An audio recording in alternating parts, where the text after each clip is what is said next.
Hello class 5, how are you all? Children, let's begin today's class. Now on the blackboard, I'm going to make few marks and you have to guess what those marks stand for. Okay? So let's begin. The first mark. What is the first mark called? Do you know what is this? It's a full stop. Very good. This first mark stands for full stop. Very good. Okay. Now comes the second mark. What is this? It's a question mark. Very good. It's a question mark.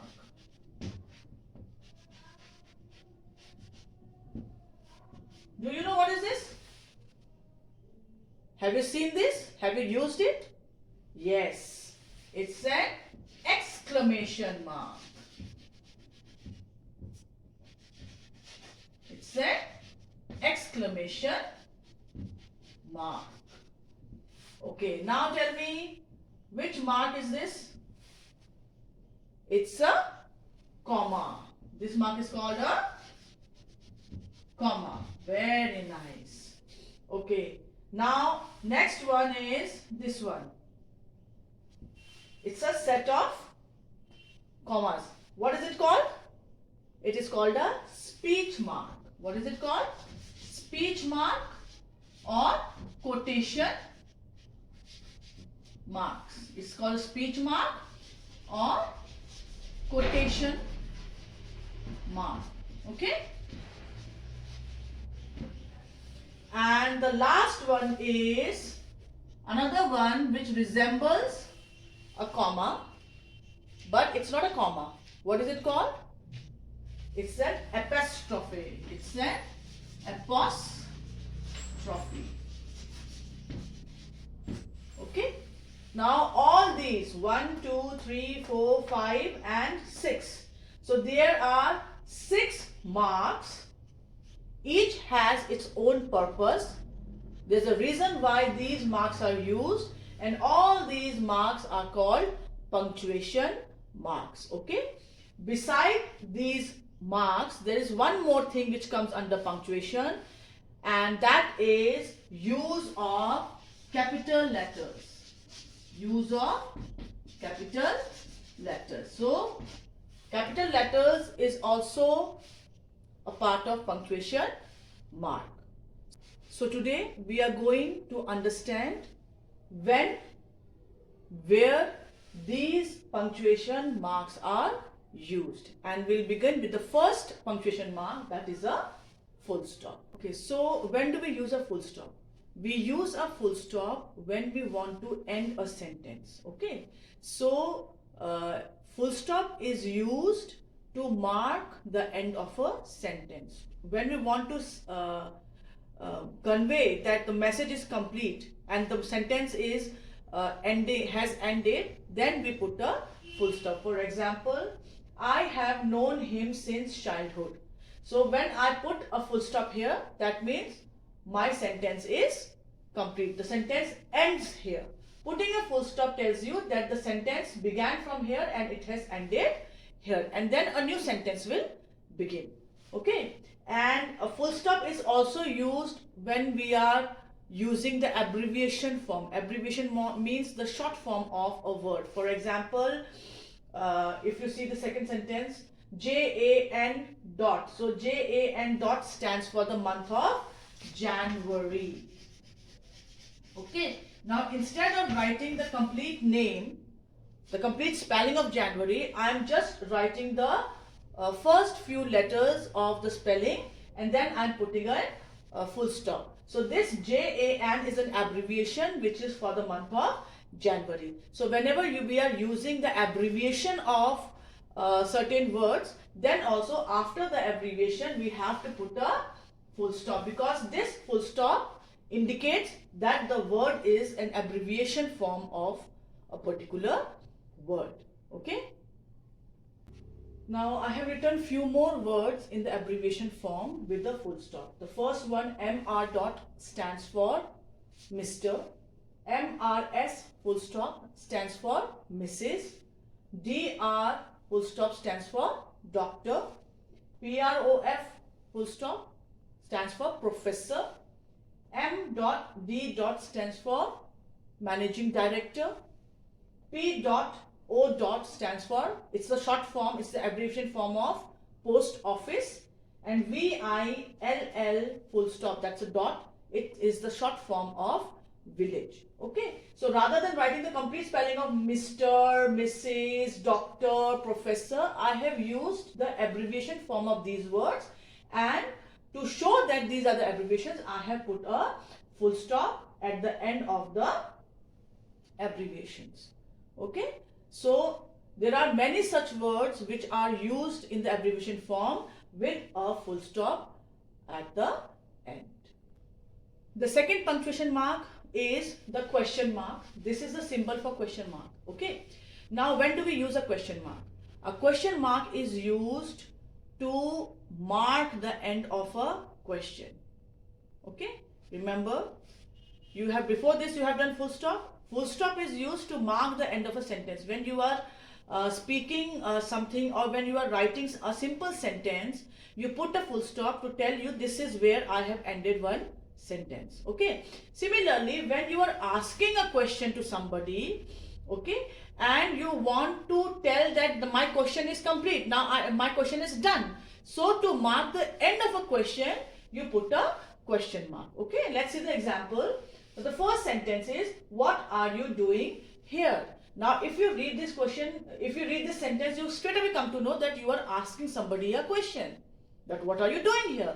Because it is a question, you have to put a question mark at the end. A question mark is always used for a question, and it also tells you that the question has ended. Okay, similarly, is it dark outside? Now you are, rather than seeing yourself, you are asking somebody, go and see if it is dark outside or there is still light. So when you are asking question, is it dark outside? Because it is a question, it has to end with a question mark.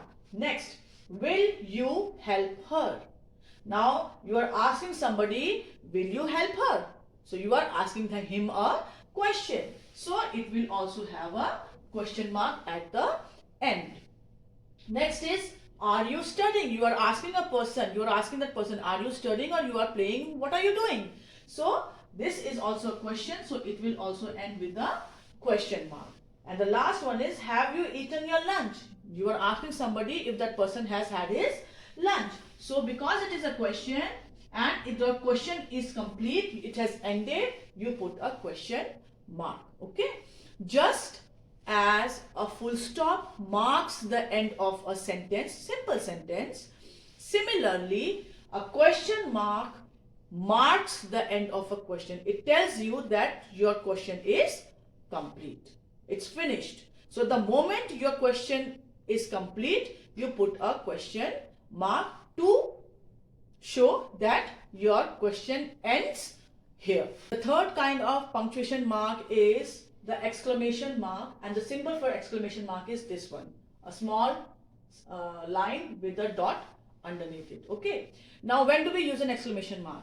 An exclamation mark is used when, you know, we are expressing our feelings, a sudden feeling of surprise, a sudden feeling of shock, a sudden feeling of regret, of sorrow. When we express these feelings by using certain words, then we use exclamation mark immediately after those words. Okay, for example, oh, I forgot to bring camera. Now in this sentence, this word oh is telling you the feeling of regret, the feeling of being sorry that you forgot to bring a camera. The moment you remember that you forgot to bring a camera, that expression that came out of your mouth was oh. So that's an expression of regret. Second word, what a beautiful scene. You saw a scene and you were amazed by that beauty. So the word that came out of your mouth is what a beautiful scene. So you are praising that scene. So because it's an expression of praise, it is followed by an exclamation mark.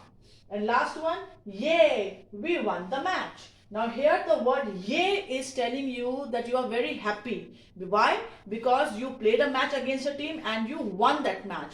So yay word is expressing the feeling of triumph, the feeling of happiness, that you are feeling after winning a game or a match against a team. So when you use certain words, you use such words which expresses the strong feeling, your strong feeling, then those words are always followed by an exclamation mark.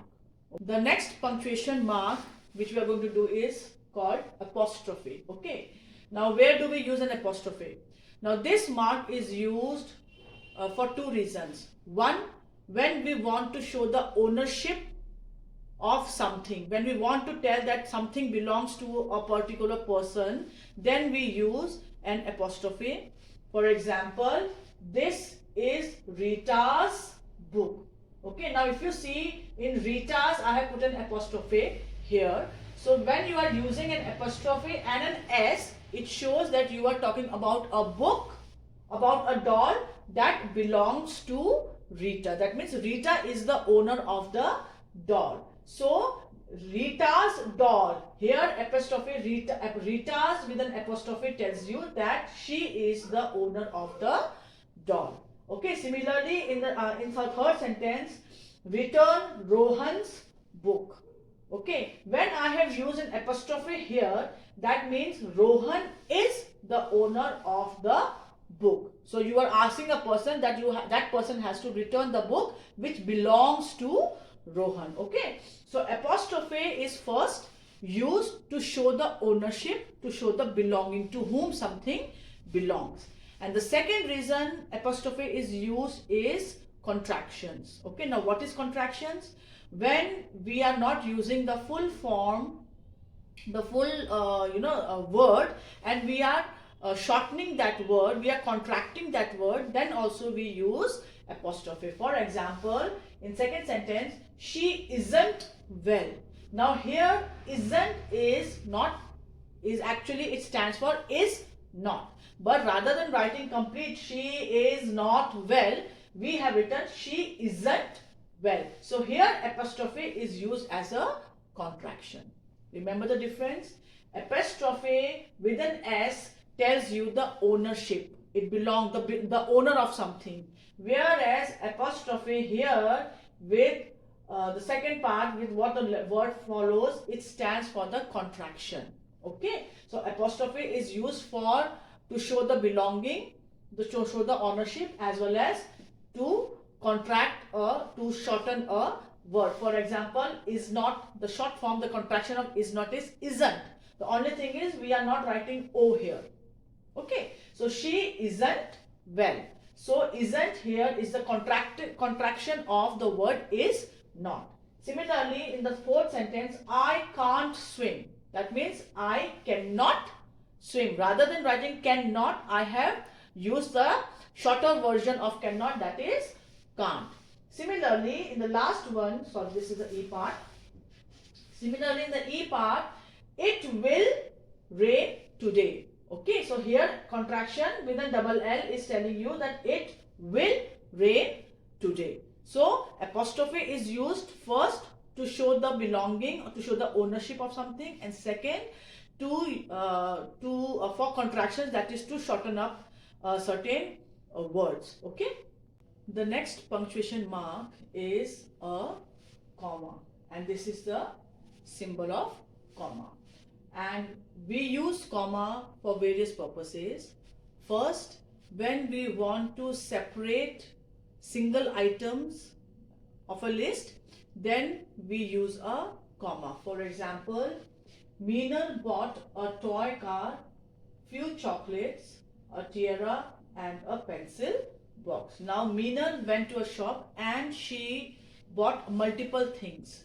Okay, so when we are mentioning those things, what she bought in one sentence, then to separate one item from another item, we put a comma. For example, after toy car, we put a comma because toy car and chocolates are two separate items. So when we want to separate items of a list, then we put a comma. A toy car, comma.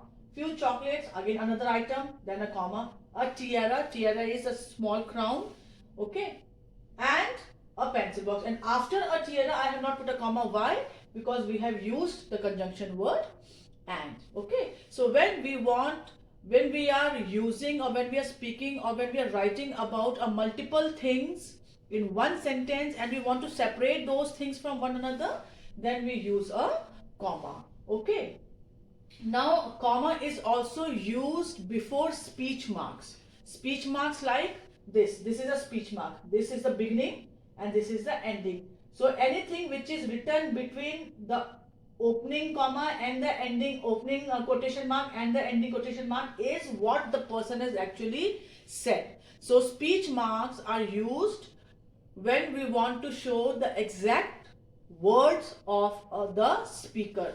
For example, mother said, do your school work. Now, do your school work is the exact instruction that the mother gave to the child.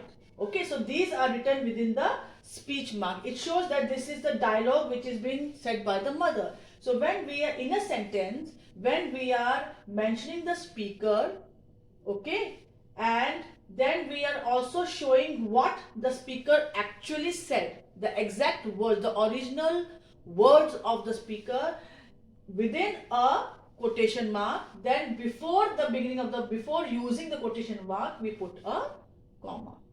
Okay, so the comma separates the speaker from his or her actual words. Okay, so comma is also used before the using the quotation marks.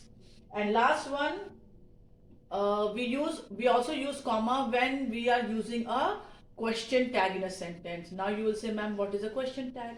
Now suppose sometimes what happens, we ask a question and then we say a sentence and we finish that sentence with a very small question, and that small question is generally asked to confirm what we already know. For example, he wasn't there. Was he?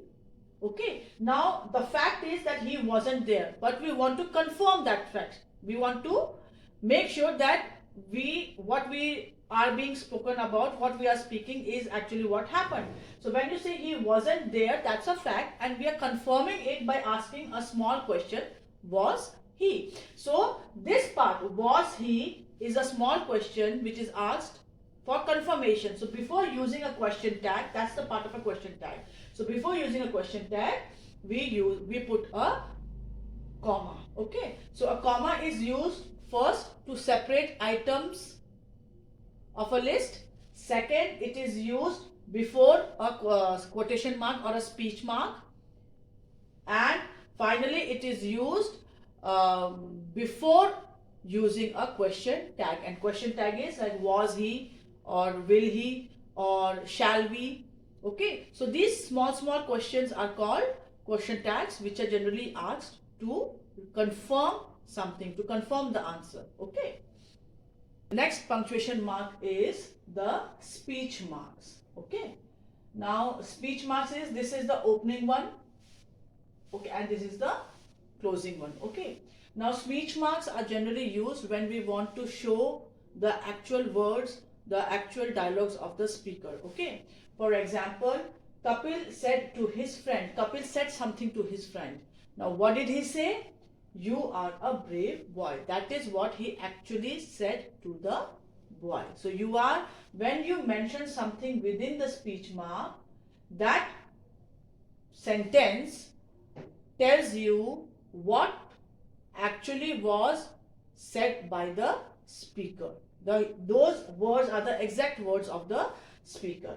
Second one, the teacher asked, where were you? The teacher asked the student, what did they ask? That where were you? So the where were you is the exact dialogue, that was exact words, you can say, that was said by the teacher. When the teacher asked the student, what did the teacher ask? He asked the student, where were you? So quotation marks, or you can say speech marks, are used to show the actual thing that has been said by the speaker, the direct words that has been spoken by the speaker. The last punctuation mark is the capital letter. Okay, now capital letters are used where?